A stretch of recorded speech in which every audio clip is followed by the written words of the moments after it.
वालेकुम। इटली में बैचलर और मास्टर के एडमिशन जो है वो ओपन हो चुके हैं। लेकिन साथ साथ बहुत सारे कंसल्टेंट और एजेंट्स ने जो है अपनी दुकानें भी खोली है। तो आप लोगों से मेरी रिक्वेस्ट है और सजेशन है कि अपनी एप्लीकेशन जो है वो खुद पुट करें। क्योंकि आप कर सकते हैं, आप यंग है, आप एनर्जेटिक है, और इंफॉर्मेशन का दौर है। खुद से चीज़ें करने का दौर है। काफ़ी सारी मतलब इंफॉर्मेशन आपके टेबल पे, आपको सिर्फ जो है बैठना है, समझना है। और जो है सजेशन यही है कि आप लोग खुद जो है अपना एप्लीकेशन पुट करें। कोई इतनी बड़ी चीज़ नहीं है। कुछ तो अपनी जो है जवानी का और उसका फ़ायदा ले, और जो है अपनी यहाँ से अपनी कुछ पैसे जो है आप लोग बचा सकते हैं। मतलब कहने का ये है कि ये चीज़ें जो है, जो आपके लिए कंसल्टेंट करता है या एजेंट करता है, वो आप खुद भी कर सकते हैं। कोई इतनी बड़ी चीज़ नहीं होती।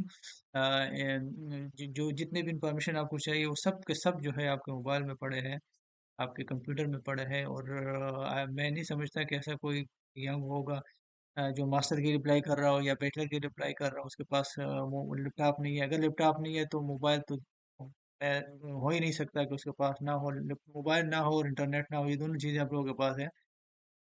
तो फालतू वीडियो देखने से बेहतर है कि आप जो है काफ़ी सारे कंटेंट पड़े हुए हैं कि आप लोगों ने इटली में मास्टर के लिए अप्लाई कैसे करना है, ठीक है। तो अगर आपको कुछ भी नहीं मिल रहा तो मेरा जो यूट्यूब चैनल है उस पर मैं तकरीबन रोज़ाना जो है डेली लाइव आता हूँ, और उस पे काफ़ी सारे क्वेश्चंस के आंसर आप लोगों को मिल सकते हैं। तो वहाँ पे भी आ सकते हैं। लेकिन सजेशन फिर से यही है कि आप लोग जो है अपना एप्लीकेशन खुद पुट करें तो बेहतर है। और कंसल्टेंट और एजेंट से बचें। आप अच्छे खासे पैसे जो है वहाँ से बचा सकते हैं। और उसका दूसरा फ़ायदा ये होता है कि आप लोग जो है इस प्रोसेस से गुजरते, खुद जब गुजरते हैं तो आप लोग काफ़ी सारी चीज़ें, नॉलेज और चीज़ें आप लोगों की समझ में आ जाती हैं, जो बाद में आप लोगों को फ़ायदा भी दे सकते हैं। तो इस वीडियो में मैं आप लोगों को डिटेल से जो है बताने वाला हूँ, समझाने वाला हूँ कि आप लोग जो यूनिवर्सिटी ऑफ पादवा ने बैचलर और मास्टर दोनों के एडमिशन जो है वो ओपन किए हैं। जिसकी डेडलाइन जो है फरवरी में कोई डेट है, तो बड़ी लंबी डेडलाइन है। एप्लीकेशन पीरियड बहुत लंबा है। तो इसमें ये है कि अगर किसी के पास डॉक्यूमेंट्स, कुछ कुछ डॉक्यूमेंट्स है, तो डॉक्यूमेंट्स मिसिंग भी है, तो वो जो है इस पीरियड में वो जो है अरेंज कर सकते हैं। ठीक है। यूनिवर्सिटी ऑफ पादमा में बैचलर और मास्टर दोनों के जो है वो एडमिशन ओपन है। यहाँ इस वीडियो में आप लोगों को डिटेल से बताता हूँ कि इसकी जो है कौन कौन से डॉक्यूमेंट्स के लिए रिक्वायर्ड है, उसमें स्कॉलरशिप्स है कि नहीं, किस तरह के स्कॉलरशिप्स है उसके लिए, ठीक है। आप एप्लीकेशन कैसे पुट कर सकते हैं, और स्कॉलरशिप बेनिफिट्स अगर है तो उसके बेनिफिट्स क्या है, तो स्टेप बाय स्टेप सारी चीज़ें जो है आप लोगों को समझाऊंगा। ये जो है यूनिवर्सिटी ऑफ पादवा का लिंक है, वेबसाइट है, जहाँ पे उन्होंने एडमिशन जो है बैचलर और मास्टर दोनों के जो है वो अनाउंस किया है। तो ये इसका जो ओरिजिनल लिंक है ये मैं आप लोगों के साथ शेयर कर दूंगा। और इस वीडियो में मैं आप लोगों को बताता हूँ कि कैसे आप लोगों ने क्या करना है और कौन सी चीज़ें आप लोगों को चाहिए, ठीक है। तो यहाँ से आप देख सकते हैं कि जो इसका जो फर्स्ट कॉल है, सेकंड कॉल भी आता है, और इसके 2-3 कॉल्स आते हैं। इटली में जितनी भी यूनिवर्सिटीज़ है और वो जितने भी एडमिशन बैचलर और मास्टर के लिए अनाउंस करते हैं, उसमें 2-3 कॉल्स होते हैं। पहला जो कॉल होता है वो उन सब कैंडिडेट्स के लिए होता है जो इटली से बाहर रहते हैं, जो नॉन यूरोपियन होते हैं, ठीक है। जो दूसरा कॉल होता है वो उनके लिए होता है, उस कैंडिडेट के लिए होता है जो यूरोपियन होता है या नॉन यूरोपियन होता है, लेकिन वो इटली के अंदर रहते हैं, ठीक है। जैसे मैं इटली के अंदर, मैं नॉन यूरोपियन हूँ लेकिन इटली के अंदर हूँ, तो वो लोग फिर वो दूसरे कॉल में अप्लाई कर सकते हैं। जो लोग इटली से बाहर रहते हैं या नॉन यूरोपियन है, तो वो फिर उस दूसरे कॉल में अप्लाई नहीं कर सकते। तो तीसरा कॉल जो होता है वो सिर्फ और सिर्फ यूरोपियन के लिए होता है, जिसके पास यूरोपियन सिटीजनशिप होता है, ठीक है। तो आप लोगों के लिए जितने भी इटली से बाहर रहते हैं या यूरोप के अंदर नहीं है, तो उनके लिए सिर्फ और सिर्फ पहला कॉल है। और उसकी डेडलाइन जो है बड़ी लंबी है, 2 नवंबर से लेके 2 फरवरी तक है। तो दिसंबर, जनवरी, फरवरी तक 3 महीने, 3 महीने काफ़ी सारा टाइम होता है। उसमें आप अपना एप्लीकेशन जो है वो पुट कर सकते हैं, और अगर कोई डॉक्यूमेंट्स अभी रेडी नहीं है तो उसको भी जो है आप वो कर सकते हैं, ठीक है। ये देखिए, first call only for non European citizens residing outside Italy. Second call only for EU citizen and non EU citizen residing in Italy. तो दूसरे कॉल में आप फिर जो है अप्लाई नहीं कर सकते। तो आपके पास लास्ट डेट जो है वो फरवरी है, 2 फरवरी है, ठीक है।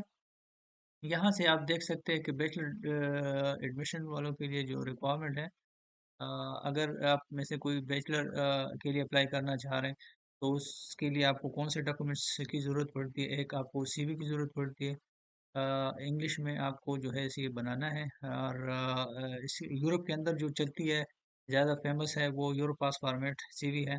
यूरोपास में अगर किसी ने सीवी नहीं बनाई, तो वो गूगल के को सिंपली लिखते यूरोपास सीवी, तो वो आपको एक वेबसाइट पे लेके जाएगी। वहाँ पे आपके पास जो भी है वो वहाँ पे एंटर कर दें, तो एंड पे आपको एक ज़बरदस्त मज़े की बेहतरीन सीवी जो है पीडीएफ फॉर्मेट में दे देगी, वो उसको आप डाउनलोड करें तो उसको यूज़ करें। मोटिवेशन लेटर है, तो मोटिवेशन लेटर ये भी एक की डॉक्यूमेंट है, याद रखें। बैचलर और मास्टर दोनों एडमिशन्स के सक्सेस चांसेस, अगर आप लोगों ने एडमिशन चांसेस आप लोगों ने बढ़ाने हैं, तो मैं 3 की डॉक्यूमेंट्स मैं आप लोगों को बताता हूँ। एक आपकी जो अगर आप बैचलर की अप्लाई कर रहे हैं, तो आपके एफएससी के ग्रेड्स वो आपके लिए बड़े इंपॉर्टेंट हैं। इसके साथ साथ आपका मोटिवेशन लेटर या स्टेटमेंट ऑफ पर्पस जो होता है वो आपके लिए इंपॉर्टेंट है, और आपकी सीवी कितनी अच्छी आप बनाते हैं, ये तीनों चीज़ें बहुत इंपॉर्टेंट है। और सेम इसी तरह अगर आप मास्टर के लिए अप्लाई करें, तो आपके बैचलर के जो ग्रेड्स है वो आपके लिए इंपॉर्टेंट है, आपका मोटिवेशन लेटर वो आपके लिए इंपॉर्टेंट है, या स्टेटमेंट ऑफ पर्पस और आपकी सीवी, तीनों चीज़ें बहुत इंपॉर्टेंट क्रिटिकल चीज़ें हैं। तो इसको जितना बेहतर आप लोग कर सकते हैं तो करें। जो आपकी ग्रेड्स है बैचलर के हो गए या एफएससी के हो गए, वो तो आपके हाथ से निकल चुके हैं, क्योंकि वो मतलब आप पढ़ चुके हैं, उसमें आप कुछ नहीं कर सकते। लेकिन सीवी में और मोटिवेशन लेटर अभी भी आप लोगों के हाथ में है, इसको आप बेहतर बना सकते हैं, तो जितना हो सके उसको बेहतर बनाएं, ठीक है। तो ये दो डॉक्यूमेंट्स आपको बैचलर एडमिशन के लिए चाहिए है। ट्रांसक्रिप्ट ऑफ रिकॉर्ड जो भी आपने एफएससी की है, एजुकेशन जो होती है हमारे यहाँ एफएससी कहते हैं, तो उसकी जो ट्रांसक्रिप्ट है, ग्रेड्स है, वो आपको चाहिए। और उसकी सर्टिफिकेट जो होती है वो आपको चाहिए, ठीक है। ये सारी उसकी डिटेल है, इसमें यही चीज़ है। और वैलिड आईडी कार्ड जो है, तो जो लोग यूरोप से बाहर रहते हैं, तो उसके लिए पासपोर्ट जो है एक वैलिड आइडेंटिटी डॉक्यूमेंट होता है, तो आपके पास पासपोर्ट भी होना चाहिए। Residence permit only for non EU citizen residing in Italy, ठीक है। तो वैलिड आईडी, ये रेजिडेंस परमिट की आपकी ज़रूरत नहीं है, जो लोग भी इटली से बाहर रहते हैं या यूरोप से बाहर रहते हैं। इंग्लिश लैंग्वेज सर्टिफिकेट, तो इटली में याद रखें बैचलर और मास्टर दोनों के लिए जो जो आइएल्टीएस है वो मैंडेटरी तो नहीं होता, लेकिन डिज़ायरेबल ज़रूर होता है। आल दो के बहुत सारे स्टूडेंट जो है बगैर आइएल्टीएस के इटली में आ चुके हैं, पढ़ रहे हैं, काफ़ी सारे आ रहे हैं। लेकिन एहतियातन एहतियातन अगर आप लोग अपने एडमिशन चांसेस को बढ़ाना चाह रहे हैं और साथ साथ वीज़े चांसेस को भी बढ़ाना चाह रहे हैं, तो जो फिर जो है उस केस में आइएल्टीएस जो है वो डिज़ायरेबल है। अगर कोई आसानी से कर सकता है, कोई पैसों की कंस्ट्रेंट नहीं है और उसकी इंग्लिश भी अच्छी है, वो समझते हैं कि वो उसको पास कर सकते हैं, तो फिर जो है मैं सजेस्ट करूंगा कि आप लोग आइएल्टीएस करें। लेकिन अगर किसी को आइएल्टीएस पैसों की कंस्ट्रेंट है, जो 80-90% स्टूडेंट को होता है, मुझे पता है, तो उस केस में आप जो है, जो आपका इंग्लिश प्रोफिशिएंसी सर्टिफिकेट है, आप अपने स्कूल से ले सकते हैं, हायर स्कूल से ले सकते हैं, आप अपनी यूनिवर्सिटी से ले सकते हैं जहाँ से आपने बैचलर की है। अगर आप मास्टर के लिए अप्लाई कर रहे हैं, तो उसके बेस पे भी जो है आप अप्लाई कर सकते हैं, और आप जो है एडमिशन भी विन कर सकते हैं, सर वो से, और जो है स्कॉलरशिप भी जो है वो विन कर सकते हैं। काफ़ी सारे स्टूडेंट जो है बगैर आइएल्टीएस के आ चुके हैं, मैं बार बार रिपीट कर रहा हूँ, ठीक है। तो ये चीज़ें हैं आप लोगों के लिए। इंग्लिश, एनी अदर डॉक्यूमेंट्स आपके पास, अगर कोई सर्टिफिकेशन है, आजकल बहुत सारे कोर्सेज, शार्ट कोर्सेज होते हैं, ऑफर होते हैं, तो वो जैसे कोर्सेरा जो है काफ़ी सारे कोर्सेज ऑफर करते हैं, एमआईटी, मिशिगन यूनिवर्सिटी, सारे यूनिवर्सिटी जो है फ्री कोर्सेज ऑफर करते हैं। कुछ पैसे भी होते हैं, लेकिन ज़रूरी नहीं है आप पैसों वाला कोर्स करें, बगैर पैसों के होते हैं, तो आप लोग उसको करें, वो भी आपके जो है एडमिशन चांसेस को बढ़ा सकते हैं। ईसीमा जो है ये इक्विवेलेंट सर्टिफिकेट होता है, लेकिन इसकी आपको अभी इस स्टेज पे ज़रूरत नहीं है। जब आप एप्लीकेशन पुट करते हैं, आपको किसी भी अटेस्टेशन की ज़रूरत नहीं है, किसी भी लीगलाइजेशन की ज़रूरत नहीं है, किसी भी सीमा की ज़रूरत नहीं है। मैं एप्लीकेशन के दौरान की बात कर रहा हूँ, जब आप एप्लीकेशन पुट कर रहे हो, उसमें आपको किसी भी ऐसी चीज़ की ज़रूरत नहीं है। जो भी डॉक्यूमेंट्स आपके पास है, आपको एज इट इज़ उसको यूज़ करके आप एप्लीकेशन जो है वो पुट कर सकते हैं। तो ये सारे डॉक्यूमेंट्स हैं। गिनती के कुछ डॉक्यूमेंट्स है, सीवी है, मोटिवेशन लेटर है, आपके एफएससी के ट्रांसक्रिप्ट है, और सर्टिफिकेट है। तीन हो गए, चार और पांच, टोटल पांच डॉक्यूमेंट्स है। पांच डॉक्यूमेंट्स है जो आपको चाहिए। आप अपने बैचलर डिग्री के लिए अप्लाई कर सकते हैं इसके बेस पे, ठीक है। अगर आपने मास्टर के लिए अप्लाई करना है, तो वो भी गिनती के डॉक्यूमेंट्स हैं। सीवी है, motivation letter, transcript of record, और वैलिड आईडी है, और इंग्लिश प्रोफिशिएंसी सर्टिफिकेट है, या जो है आपका वो है। इसके अलावा जो मेडिसिन एंड सर्जरी, जो जिसमें हम जिसे हम एमबीबीएस बोलते हैं पाकिस्तान में या एशियन कंट्रीज में, उसके लिए अगर आपने अप्लाई करना है तो उसकी अलग, अगर आपने एमबीबीएस के लिए या मेडिसिन डिग्री से रिलेटेड उसकी डिग्री के लिए अप्लाई करना है, तो उसकी फिर जो है अलग एक अवेलेबल प्रोसेस और एप्लीकेशन प्रोसेस थोड़ा सा डिफरेंट हो सकता है, क्योंकि इटली के अंदर अगर आप एमबीबीएस या मेडिकल डिग्री के लिए अप्लाई कर रहे हैं एफएससी के बाद, तो आपको एक टेस्ट देनी पड़ती है, जिस तरह पाकिस्तान में भी एमडी गेट बोलते हैं पाकिस्तान में मेरे ख्याल से, और यहाँ पे इसको कहते हैं आई मेड टेस्ट। तो उसकी पूरी डिटेल और इन्फॉर्मेशन जो है इस वेबसाइट पे यहाँ पे पड़ी है, आप लोग उसको देख ले। और अगर कोई इसको मतलब उसको मैनेज कर सकता है तो फिर वो उसके लिए जो है अप्लाई कर सकते हैं यहाँ से। डेडलाइन एंड टेस्ट की बात कर रहे हैं तो ये आईमेट की उसकी बात कर रहे हैं। डॉक्यूमेंट्स रिक्वायर्ड तो ट्रांसक्रिप्ट रिकॉर्ड ये उसकी बात कर रहे हैं, जो भी आपकी उसकी डिग्री है, ठीक है। तो ये सारे डॉक्यूमेंट्स, सॉरी सॉरी, ये सारा पूरा डिटेल है।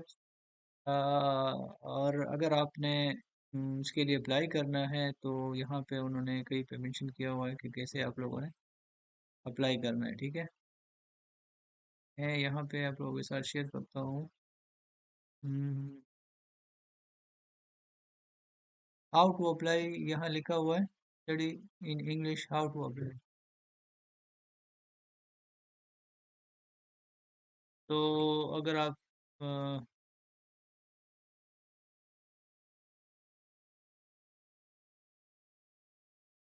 ये पूरी डिटेल यहाँ पे है, बल्कि हाँ रजिस्टर यहाँ पे आपने क्लिक करना है। ये वेबसाइट है, यहाँ पे आप आएंगे, अगर आप एप्लीकेशन पुट कर रजिस्टर पे क्लिक करना है आपने, और आपने I am a new applicant इसके ऊपर क्लिक करना है। यहाँ पे आपने ईमेल डालना है, ईमेल डालेंगे तो वो आपको एक नंबर भेजेंगे, या इसको क्या कहते हैं वो आपको भेजेंगे। तो उस वेरिफिकेशन के लिए, तो जब आप वेरीफाई हो जाएगा तो यहाँ पे दोबारा आके जो है आपने लॉगिन होना है, तो वो आपकी पोर्टल जो है ओपन हो जाएगा। आप अपनी मर्जी का जो प्रोग्राम है आपको उसमें फिर जो है एप्लीकेशन पुट कर सकते हैं, ठीक है। और इसके अलावा जो है इसकी टाइमलाइन आप लोगों ने देख, डॉक्यूमेंट्स रिक्वायर्ड डॉक्यूमेंट्स आप लोगों ने देखी कौन कौन से आपके रिक्वायर्ड। तो ये सारी डिटेल है इटली में बैचलर और मास्टर दोनों के एडमिशन के लिए। और इसके लिए जो है आप अप्लाई कर सकते हैं। इसके अलावा इटली के अंदर बैचलर और मास्टर दोनों के लिए जो है दो तरह के स्कॉलरशिप्स होते हैं, एक नीड बेस्ड स्कॉलरशिप होता है और एक जो है मेरिट बेस्ड स्कॉलरशिप होता है। जो मेरिट बेस्ड स्कॉलरशिप होता है वो एडमिशन के साथ ही आप लोगों को मिलती है, ऑफर लेटर आती है उसमें उसकी डिटेल होती है। जो नीड बेस्ड स्कॉलरशिप है वो जो है जब आपको एडमिशन मिल जाता है, आप इधर आते हैं तो वो तब आपको मिलती है, और उसके लिए आपको सिर्फ एडमिशन की ज़रूरत होती है। बाकी वो 99% केसेस में आपको मिल जाता है। एक इनकम डॉक्यूमेंट्स की ज़रूरत होती है आपको, जो आप पाकिस्तान से लेके आते हैं। उसकी एक थ्रेशोल्ड इनकम होती है, उसकी डिटेल मैं फिर आप लोगों के साथ शेयर कर दूंगा, लेकिन वो इतना मसला नहीं है।